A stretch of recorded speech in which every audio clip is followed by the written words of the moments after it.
예, 마가복음 6장 7절부터 몇 절 봉독해 드리겠습니다. 12 제자를 부르사 둘씩 보내시며 더러운 귀신을 제어하는 권능을 주시고 명하시되 여행을 위하여 지팡이 외에는 양식이나 배낭이나 전대 돈이나 아무것도 가지지 말며 신만 신고 두 벌 옷도 입지 말라 하시고 또 이르시되 어디서든지 누구의 집에 들어가거든 그곳을 떠나기까지 거기 유하라.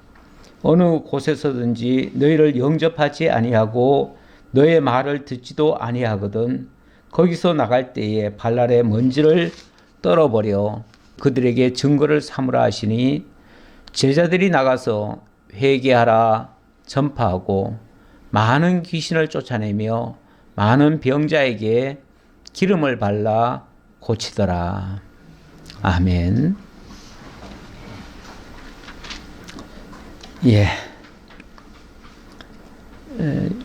주보를 보시면요. 마가복음 전체가 신분을 통해서 예수가 그리스도이심을 증거하고 있습니다. 1장에서 5장까지는 예수의 신분이 바로 하나님의 아들이라는 사실을 증거했습니다. 그래 놓고 그 아들이신 예수가 제2절 6장에서부터 10장까지 버려지는 아들 신분 이렇게 소개가 되고 있습니다.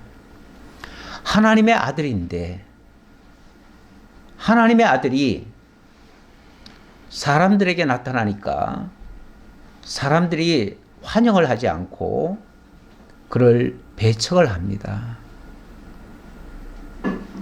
그리고 예수 그리스도께서는 결국 사람들에게 버림을 받게 되어집니다. 참 아이러니하지요. 하나님의 아들이 인간을 돕겠다고, 인간을 살리겠다고, 죄와 사망 가운데 있는 인간을 구원해 주시겠다고 오셨는데 환영은커녕 미워하고 배척을 하고 대적을 하고 심지어는 십자가에 못 박아 죽이는 일까지 발생하게 되어집니다. 이것이 언뜻 이해가 안 될 수 있을지 모르겠습니다. 왜 그럴까? 멀리서 볼 거 없이요. 우리가 구덩이에 빠진 그 짐승을 좀 살려주려고요. 고양이가 어디에 이렇게 빠져 있어요. 그걸 건져주려고 사람이 들어가서 살려주려고 하니까요. 막 표독스럽게 그 사람을 향해서 막 핥히고 순순히 응하는 게 아니고 마치 잡아먹을 듯이 막 소리 지르면서 대항을 합니다. 자기를 살려주려고 하는데 살려주려고 하는 것을 고맙게 여기기는커녕 자기를 마치 해치는 줄 알고 죽일 듯이 덤빕니다. 그래서 좀 큰 동물 같은 경우는요, 작은 동물은 그렇게 해서 억지로라도 잡아내면 되지만 큰 동물 같으면요 마취총을 쏴야 돼요. 반 죽여놔야 돼요. 자기 스스로 아무것도 못하게 만들어야 돼요. 그리고는 건져서 살려내야 됩니다. 그것을 자기를 구원하는 줄 모르고 그렇게 덤빈다고 하는 것은 정말 모르는 것이죠. 아무것도 모르는 것이죠. 진짜 안다면 나를 구원하러 온 나의 구세주라면 어떻게 그렇게 반응을 할 수 있겠습니까? 예수님이 우리를 구원하러 오셨습니다. 참으로 영원하신 분이, 영원한 생명이시고 빛이신 분이 이 어둠 가운데, 어두운 세상 가운데, 죄와 사망 가운데 있는 자들을 건져내겠다고 오셨는데, 그를 환영하고 기뻐하고 반갑게 맞이하는 것이 아니고, 그를 배척하고 미워하고 심지어는 죽이기까지 한다 그 말이에요. 이렇게 되는 것이 의아하지요. 의아한데 사실은 그렇게 되어야 마땅한 거예요. 지난주 마지막 말씀에 보면요, 예수님께서 복음을 전하시다가 당신의 고향 땅을 가셨어요. 근데 그 고향 땅 사람들이 당연히 더 반갑게 맞이해야 되는 거 아니겠어요?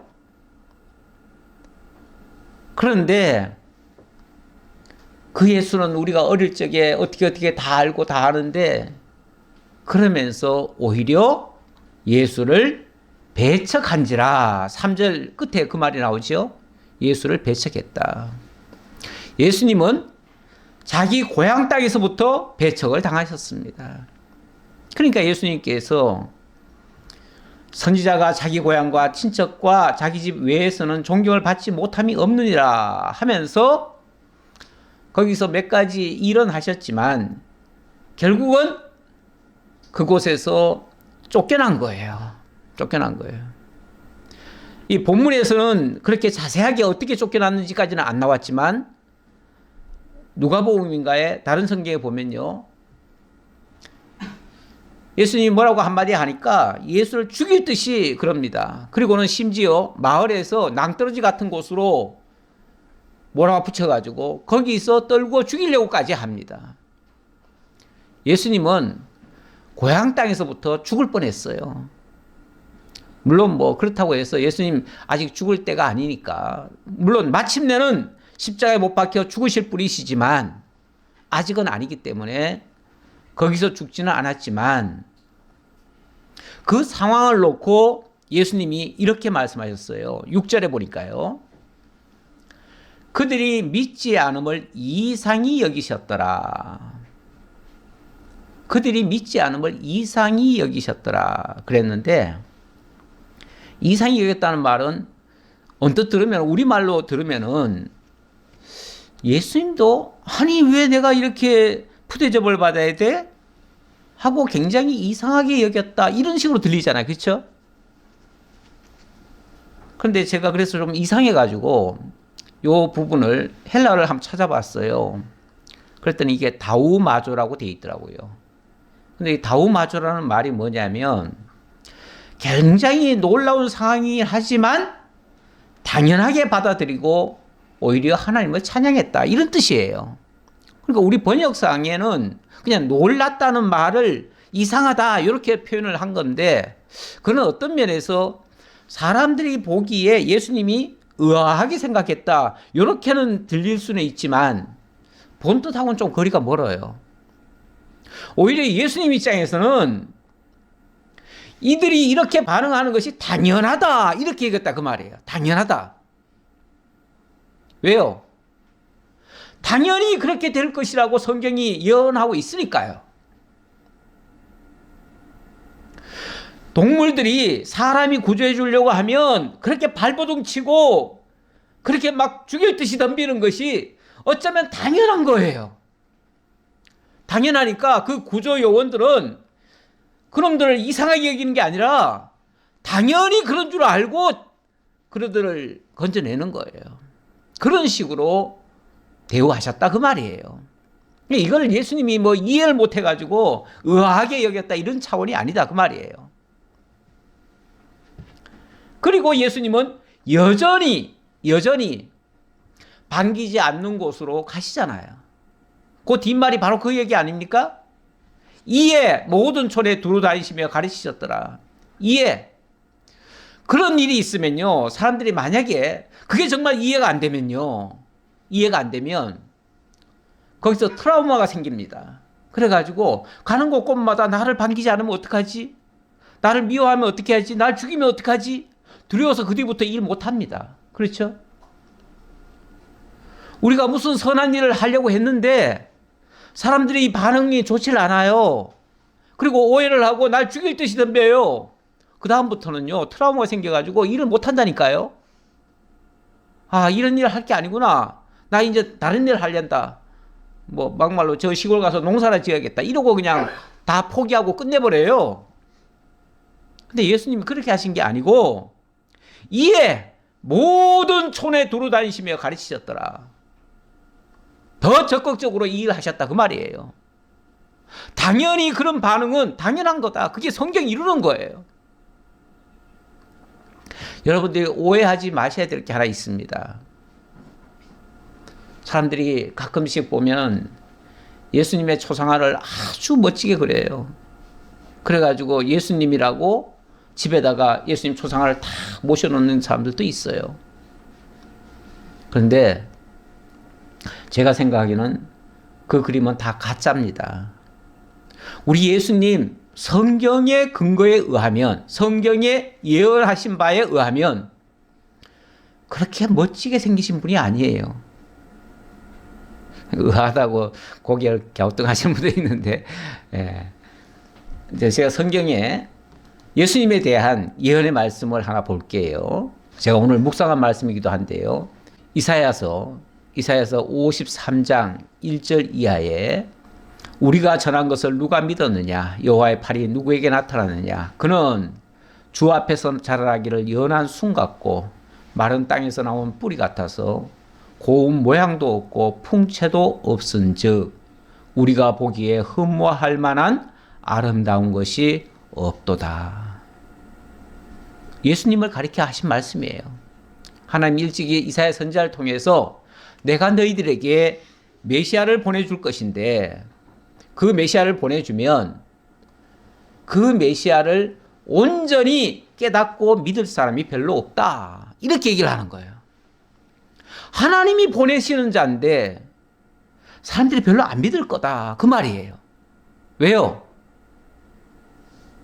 그의 모습이 연한 순 같고 마른 땅에서 나온 뿌리 같아서, 여러분, 마른 땅에서 뿌리가 나오면 또 싹이 나면 제대로 자라겠어요? 제대로 자라지 못해요. 어찌 보면 빼빼 마른 게 저게 살까 싶을 정도의 그런 모습으로 식물이 자라나요. 우리 예수님의 모습이 그런 모양이래요. 그래서 고운 모양도 없고 풍채도 없은즉 우리가 보기에 흠모할 만한 아름다운 것이 없었대요. 없을 것이래요. 오죽하면 사람들로부터 그런 멸시를 받아 사람들에게 버림받았으며. 자, 예수님이 이 땅에 오셔서 환영을 받는 것이 아니라 뭘 한다고요? 버림받을 것이다. 버림받을 것이다. 그렇게 버림받을 것이다 라고 했는데 오늘 말씀을 보니까 버림을 받는 거예요. 실제로 당신 고향에서부터 버림을 받아요. 그리고 강고를 많이 겪었으며 질고를 아는 자라. 마치 사람들이 그에게서 얼굴을 가리는 같이 멸시를 당하였고 우리도 그를 귀히 여기지 아니하였도다. 사람들로부터 멸시와 천대를 받아요. 우습게 알아버려요. 그러니 누가 그를 존귀하게 여기겠어요. 그런데 마가복음 1장에서부터 우리 5장까지 살펴봤을 때는 예수는 하나님의 아들이라는 사실을 증명을 했어요. 모든 측면에서 예수는 하나님의 아들이다. 이걸 증거를 했어요. 그런데 정작 사람들은 그를 하나님의 아들로 대우를 안 해요. 인정을 못 해요. 그렇게 보여지질 않아요. 왜요? 가장 낮고 천한 곳으로 오셔서 어찌 보면 우리를 섬겨주시려고 오셨기 때문에 우리 아래까지 내려오신 거예요. 예수님은 내가 이 땅에 온 것은 섬김을 받으려 함이 아니라 섬기려 하고 모든 사람을 위하여 내 목숨을 주려고 왔다. 이렇게 말씀하셔요. 정말 아랫사람이 윗사람을 섬기듯이 그러려면은 가장 바닥까지 내려가는 거죠. 원래 옛날에 섬긴다는 표현은요, 그냥 아랫사람이 바닥에 무릎 꿇고 앉아가지고 그냥 섬겨드리는 거예요. 그 모습으로 예수님이 오셨어요. 실제로 예수님은 당신의 제자들을 향해서도 당신이 수건을 두르시고 대야에 물을 떠다가 발을 씻겨주셨어요. 물론 그거는 교육적으로 하신 거죠. 그러면서 내가 너희들의 선생으로서 너희 발을 씻겨주었으니 너희도 마땅히 모든 사람을 그렇게 섬기는 것이 마땅하다. 이렇게 말씀하셨죠. 그러니 어떤 사람들로부터도 존경을 받는 것이 아니라 멸시를 받는 거예요. 사람은요, 저 아랫 사람들을 존귀하게 여기지 않습니다. 대체적으로 그렇죠. 물론 그 중에 정말 사람을 제대로 알아보는 사람 같으면은, 야, 저 사람 참 귀하다. 이렇게 생각할 수도 있겠지만, 그거는 만에 하나고요. 대다수는 그냥 아랫 사람들은 멸시하는 거예요. 오죽하면 아래 것들 그러잖아요. 아래 것들. 그거는 사람으로 취급도 안 해요. 아래 것들하고는 대화도 못한다. 뭐 이렇게 철하게 여기고 무시하는 그런 것이 저 웃것들이에요. 웃것들이 아래 것들을 그렇게 우습게 알아요. 근데 우리가 그렇게 예수를 그렇게 비천하게 여기고 이렇게 했는데, 그런데 이게 사실은 성경을 이루기 위해서 그런 거예요. 예수님은 이 땅에 결코 존귀함을 받기 위해서 오신 분이 아니에요. 대접받기 위해서 오신 분이 아니에요. 이 땅에 있는 하나님의 사랑의 대상들인 하나님의 자녀들이 정말 철없이 죄와 사망의 종로로 타다가 결국은 죽었어요. 다 죽었어요. 그래서 하나님과는 도저히 관계 개선이 안 돼요. 그러니 하나님께서 정말 아무것도 모르고 사망 가운데 있는 우리들을 건져내어서 하나님과의 관계를 다시 회복하기 위하여 독생자를 보내주신 거 아닙니까? 그리고 네가 그 자리까지 내려가서 거기서 그들을 건져서 내게로 올려보내라. 이렇게 명령하신 거예요. 그래서 그 일을 수행하시러 예수님이 오셨어요. 오셨기 때문에 예수님은 오실 적부터 가장 낮고 천한 곳으로 오셨어요. 오죽하면 그걸 상징적으로 보여주느라고 태어났을 때 마구간에서 태어나신 거 아닙니까? 그렇게 비천한 모습으로 태어나시고, 태어났다는 소식을 듣고 사람들이 그냥 그를 막 반긴 것이 아니라 2살 아래의 남아들을 다 죽이라고 하는 그런 명령부터 내렸잖아요. 예수님이 오셨다는 말 듣고 세상 정부는 그를 죽이기에 혈안이 됐었어요. 오죽하면 예수님이 그 어린 어머니가 어린 아기를 안고 애국까지 내려갔다 오시잖아요. 헤롯이 죽고 난 다음에 올라오신 거예요. 그것도 애굽에까지 내려갔다가 올라왔다고 하는 것은요, 애굽이라고 하는 것이 어찌 보면 세상이고 죄악의 도성이고 그런 곳에서 우리를 건져내셨다는 뜻이에요. 건져내실 것을 가리키기 위한 그런 표징으로서 그렇게 하신 거예요. 그래서 호세아서에서 보면 장차 애굽에서 우리를 건져내실 것이라고 말씀하시는데, 물론 역사적으로도 이스라엘 민족이 애굽에서 건짐을 받기도 했고요. 이렇게 죄악 세상에서 우리를 건져내실 것이라고 하는 그런 의미로 예수님이 그런 길을 걸어주신 거예요. 그리고 본격적으로 사역하실 때 사람들로부터 환영을 받는 것이 아니고 결국은 이렇게 버림을 받고 있다. 그런데 이게 복음입니다. 복음이라고 하는 거는요, 무슨 뭐 고귀하게 엘리트들이 무슨 천상에서 노래하듯이 하는 게 아니에요. 하나님이 가장 낮은 자리까지 내려오셔서 우리를, 그가 이 땅에 오신 것은요, 우리를 죄악에서 건져내어 하나님께로 인도하기 위해서 당신이 그 자리로 오신 거예요. 우리 자리로 오신 거예요. 에베소 4장에 보면 예수님이 오신 목적이 사로잡힌 자를 사로잡으셔서, 이렇게 표현하는데, 마귀에게 사로잡혀 있던 자들을 붙잡아내서 건져내서, 그래서 하나님의 백성으로 만드시려고 그 역할을 하시느라고 당신이 비천해지고, 그러다 보니 사람들로부터는 버림받는 거예요. 그 예수님이 버림받으로 말미암아 우리가 영생을 얻고 구원을 얻고 하나님의 자녀가 되고 새로운 신분, 하나님의 나라에 살아갈 수 있는 하나님의 친백성이 되어졌다. 이게 복음이라 그 말이에요. 그래서 기독교 복음은요, 결코 이 땅에서 뭐 잘 되는 것만 가지고 목표를 삼아 가지고는 기독교 복음이라고 할 수가 없어요. 우리가 예수 믿으면 다 잘 됩니다. 다 행복합니다. 무조건 만사 형통입니다. 이렇게 얘기하면 그거는 진짜 성경의 복음이라기보다는 복음이 세상적인 복으로 변질이 돼버린 거예요. 이런 복음은 어떤 면에서는 싸구려 복음이라고 할 수 있어요. 진짜 성경이 가리키는 복음이 아니에요.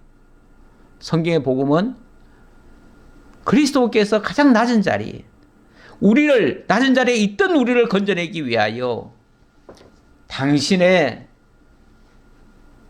희생을 통해서 우리를 건져내시는 이런 역사를 하는 게 진짜 복음이에요. 우리를 살리기 위하여 당신이 죽어주는 것. 그래서 복음에는요, 죽음이라고 하는 게 있어요. 죽음을 통해서 새 생명을 얻게 하는 거예요. 죽는다고 해서 아주 죽는 게 아니라 영생을 이루기 위하여 죄악의 성을 죽게 하는 거예요.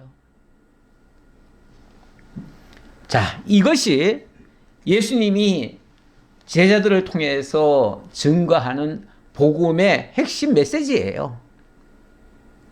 그걸 알려주려고, 자, 예수님 자신이 일단은 먼저 본을 보이시느라고 그렇게 하셨고, 하실 적마다 환영을 받기보다는 이렇게 배척을 받는 경우도 많았었다라는 말씀 드리고, 지금은 이제 배척받는 장면, 버림받는 장면을 얘기하고 있는 중이니까 전반적인 이야기를 좀 더 덧붙여 드렸습니다.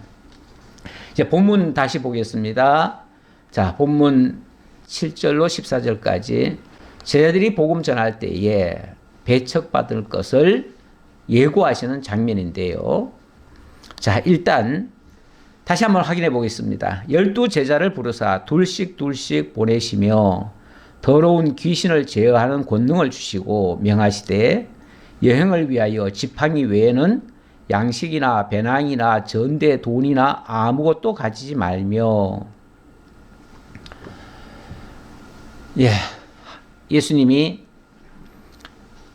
당신이 직접 하나님 나라의 도를 전하시기 위하여 당신이 직접 모범을 보여주시고 그 다음에 12 제자를 뽑았지요.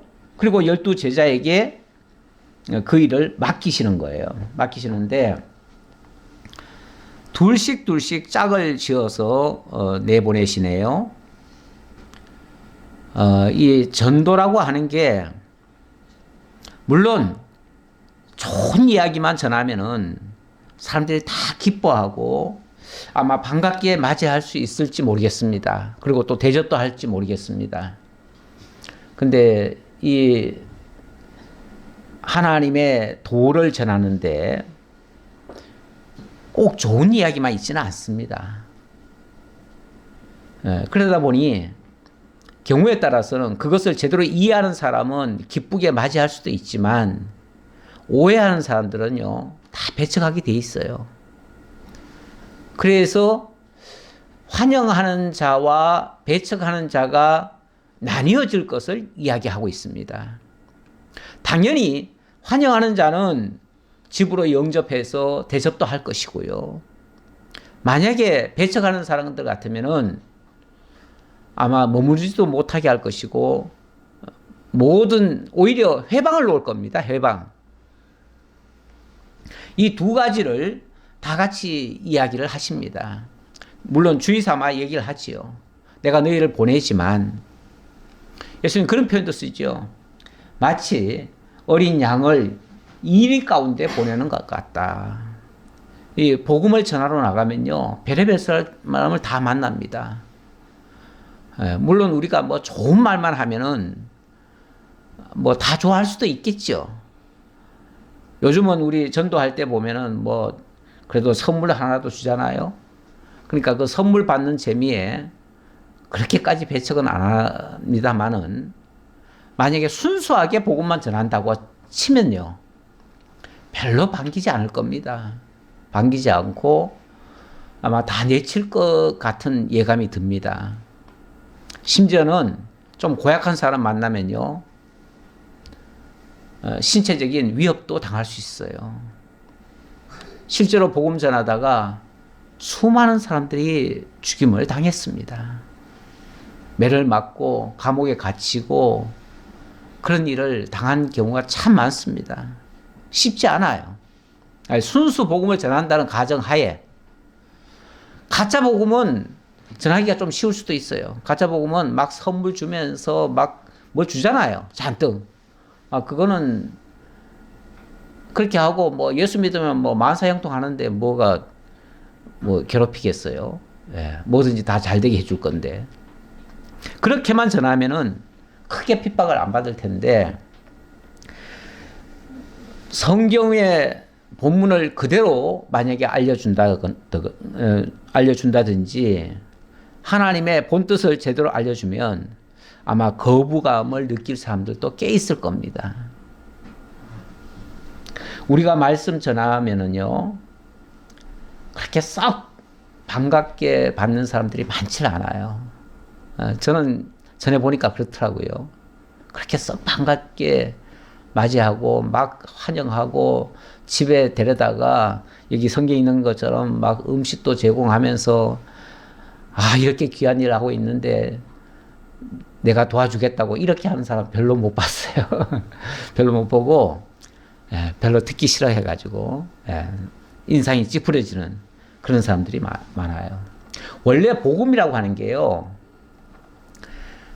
빛이 전해져도요, 빛이 비춰도요, 반기는 것도 있지만 그거 싫어하는 경우도 많습니다. 그러니까 어찌 보면 이 복음이라고 하는 게요, 빛과 어둠을 나누는 역할도 해요.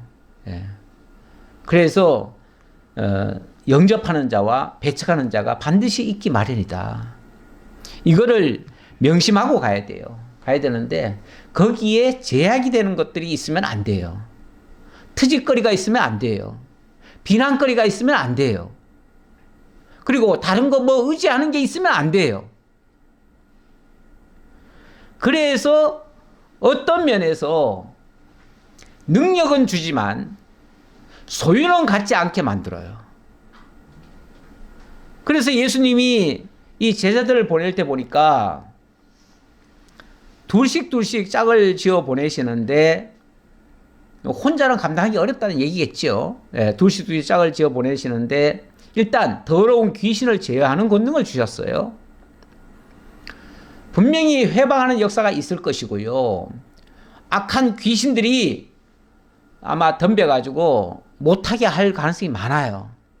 그럼 일단 그것을 제어할 수 있는 힘 정도는 있어야 그것들에게 지지 않겠죠. 어쨌든 복음 전하는 사람이 나가서 그들에게 당하고 오면 안 되잖아요. 그들에게 오히려 복음을 전하는 게 아니라 전하러 갔다가 다른 걸 받아가지고 오면 안 되잖아요. 귀신에게 도로 뒤집어 씌우면 안 되잖아요. 그렇게 됐을 때는 최소한 그 귀신을 제어할 수 있는 권능은 있어야죠. 그래서 예수님이 가장 기본적인 자격으로 귀신을 제어할 수 있는 그런 권능을 주셨어요. 그래 놓고 명하시는데, 자, 지금부터 여행을 위하여 지팡이 외에는 양식이나 배낭이나 전대, 돈이나 아무것도 가지지 말라. 아무것도 가지지 말래요. 지팡이 하나만 들고 있으래요. 지팡이 하나. 지팡이가 뭐 그렇게 힘이 있습니까? 그런데 자관 그거 하나 외에는 가질 거 없다. 그리고 신만 신고 두 벌 옷도 입지 말라. 두 벌 옷도 입지 말래요. 쉽게 말하면 내일 뭐 할 것인가 이것도 생각하지 말래요. 저 지난주 노예 다녀왔잖아요. 노예 하룻밤 자고 오는데요. 뭐 이것도 챙기고 저것도 챙기고 뭐 심지어 옷 갈아입을 거 옷까지 주길래 나는 옷 갈아입을 거는 안 가져간다.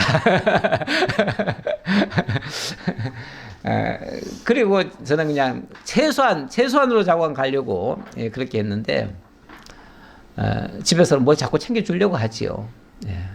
요즘은 그렇습니다. 뭐 챙길 게 많아요. 뭐 하나 가져가려고 하면 뭐 보따리가 커요. 근데 우리 주님에 의하면은 그런 보따리 다 필요 없다. 정말 이 복음을 받는 자가 있다면 그가 그런 것들을 좀 제공할 수도 있을 것이고요. 만약에 뭐 그런 사람이 없다면은 할 수 없죠. 뭐 길거리에서 자야 되고 뭐 굶어야지 뭐 어떻게 하겠어요. 그런데 이제 그렇게 되면 우리 주님께서 어떤 역사를 하실 거예요. 그렇죠? 모든 일은요, 절박할 때 사실은 이루어지는 경우도 많습니다. 우리가 풍요롭고요, 여유 있을 때는요, 뭐 이렇게 깊이 생각 안 하고요, 걱정도 크게 안 하고요, 되면 되고 안 되면 말고 막 이런 식으로 그냥 쉽게 생각할 수 있어요. 근데 절박하면 정말 이거 아니면 오늘 굶어야 되고 이거 아니면 정말 죽어야 돼요. 그러면 그걸 위해서 힘을 쏟잖아요. 그렇죠? 마음을 한 곳으로 모으잖아요. 사실 하나님의 일은 그런 어떤 절박함도 사실은 필요해요. 그 절박함이 없으면은 하나님 앞에 기도하겠어요. 솔직히 말해서 모든 것이 부족함이 하나도 없어요. 다 풍요로워요. 그러면 뭘 하겠어요?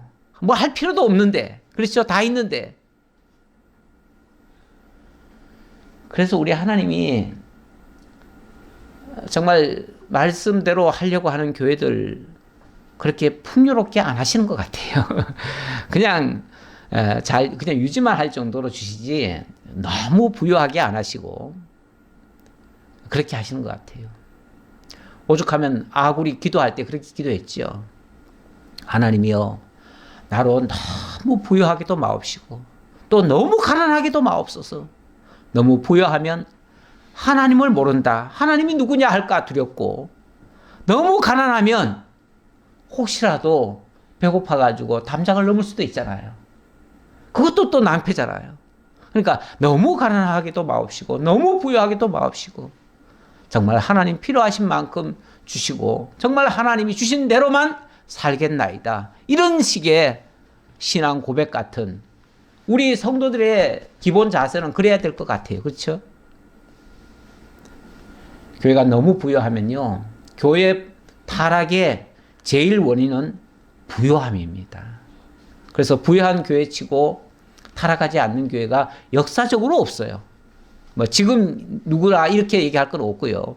역사적으로 교회가 부유할 때는요, 그리고 사회로부터 세상 정부로부터 핍박이 없고 그냥 좋기만 할 때는요, 다 푹푹 썩었었어요. 그런데 오히려 핍박이 있고 어려움이 있고 정말 가난한 상태에서는요, 순수하게 신앙만 지켰어요. 물론 너무 가난해서 그것 때문에 힘들어도 안 되겠지만 너무 부유한 것도 적절치를 않아요. 그래서 우리 하나님께서 어련히 알아서 요만큼 주시겠어요? 저는 그렇게 생각하고 늘 감사함으로 있습니다. 어쨌든 우리가 교회가 순수하게 누구의 타치 안 받고 누구의 제재 없이 순수하게 복음만 전할 수 있다는 것만 해도 저는 굉장한 큰 기회를 얻었고 정말 감사합니다.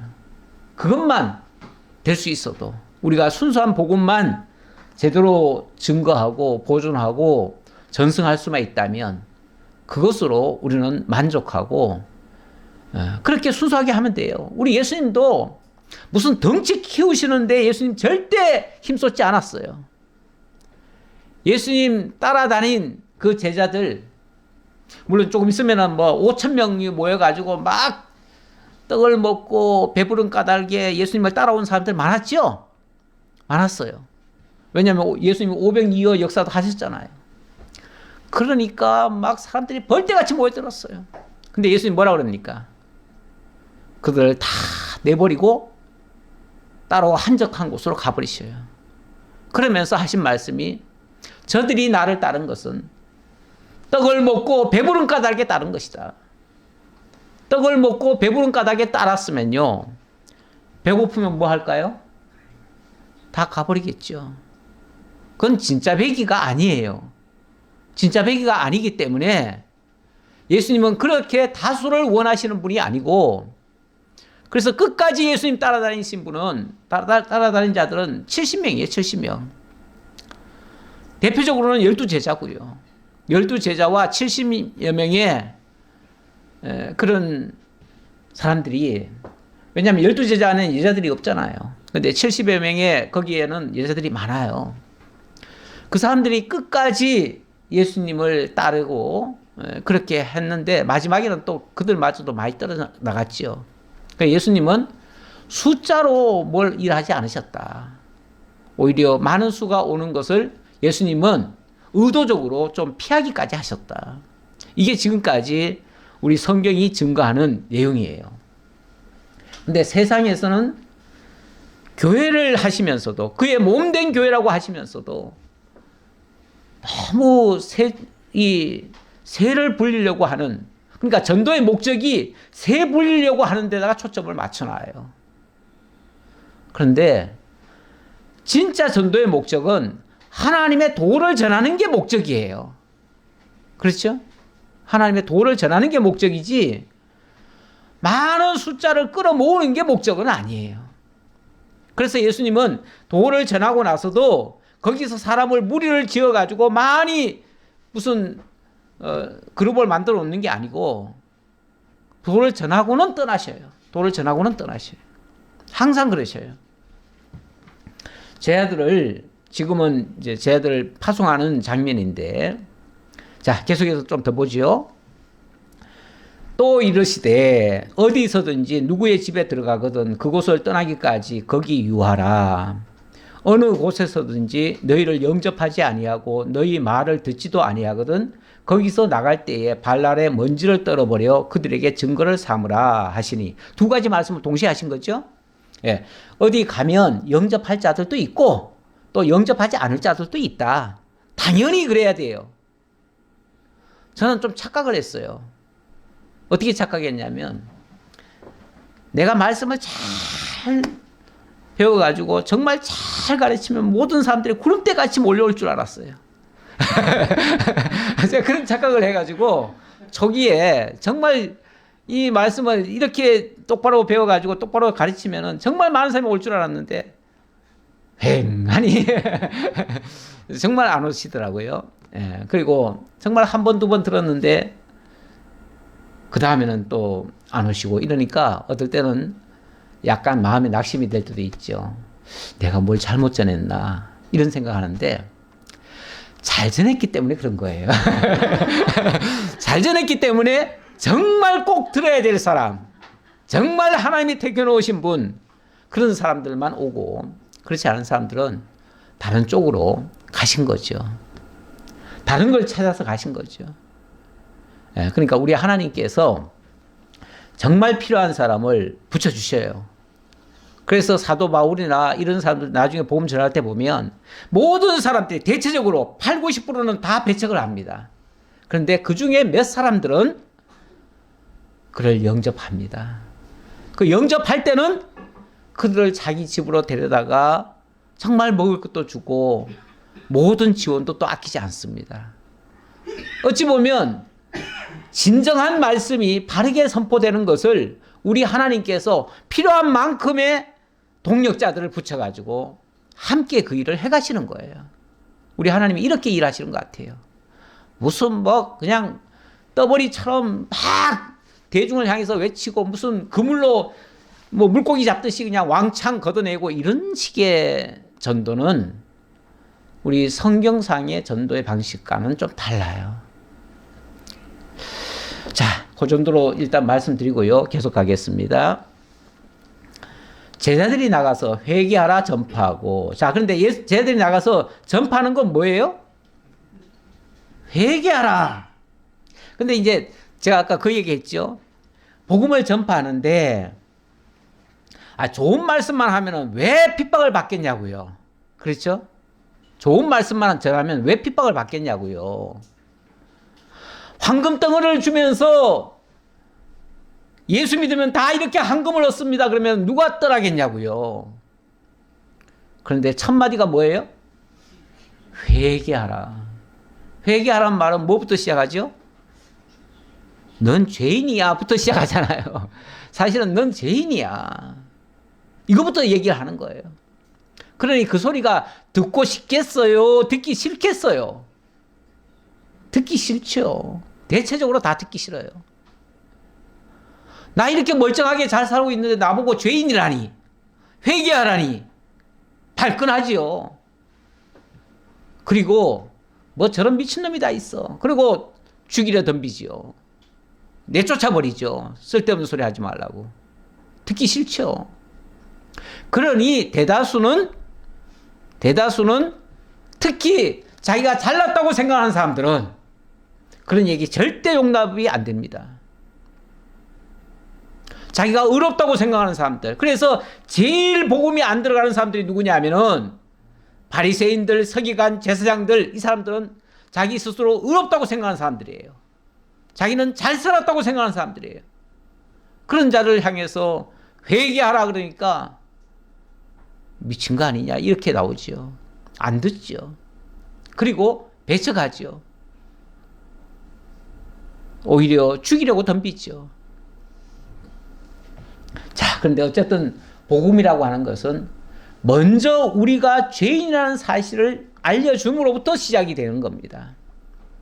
거기에 예수님이 우리 곁에 오셔서 우리로 하여금 정말 회개하고 예수를 영접하도록 이렇게 만드신다는 거예요. 자, 그렇게 전파하는데 그렇게 하기 위해서 따르는 표적으로서 많은 귀신을 쫓아내며 많은 병자에게 기름을 발라 고치더라. 옛날에는 약이라는 게 따로 있는 게 아니에요. 그냥 약이라고 하는 표시가 그냥 기름이에요. 특히 올리브 기름 가지고 많이 썼다고 그러더라고요. 예.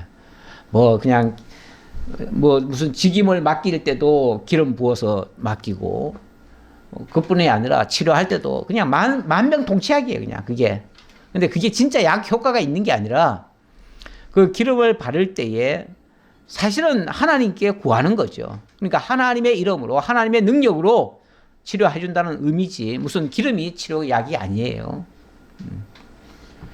이에 예수의 이름이 드러난지라. 이에 예수의 이름이 드러났다. 핵심에는 예수가 있습니다. 예수가 죄와 사망 가운데 있는 자들을 건져내기 위하여 구주로 메시아로 오셨다. 그러니까 복음의 핵심은 예수예요. 예수가 바로 우리를 위하여 오셨다. 그리고 그가 나를 위하여 대신 죽어주신다. 그러므로 죄와 사망 가운데 있는 너희들은 이제 그 예수를 영접하라. 그 예수를 영접하라는 게 복음의 핵심이에요. 그래서 예수의 이름을 드러냈다.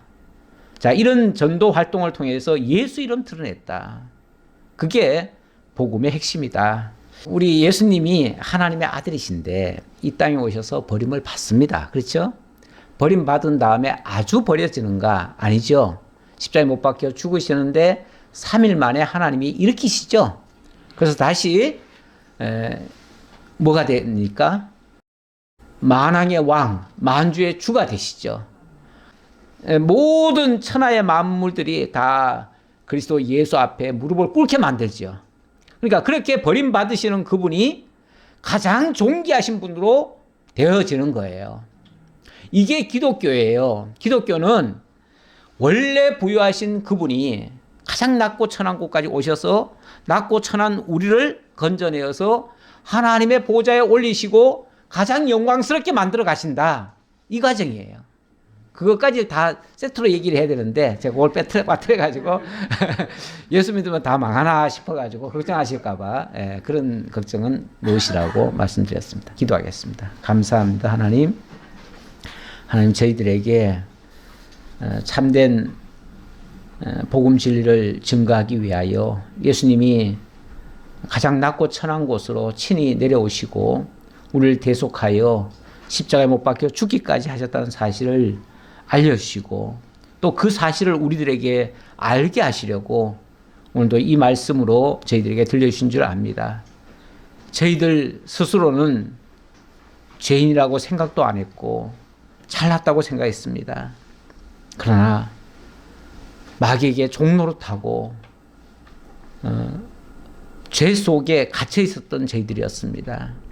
이제 저희들에게 눈을 띄워주시고 길을 열어주셔서 하나님의 말씀이 들려지게 하시고 깨달아지게 하시고 참으로 믿어지는 역사가 일어나서 그로 말미암아 하나님을 아버지로 예수를 나의 구주로 영접하는 우리 모두가 되게 하옵소서. 모든 걸 주님께 의탁하옵고 예수님 이름으로 기도하옵나이다. 아멘.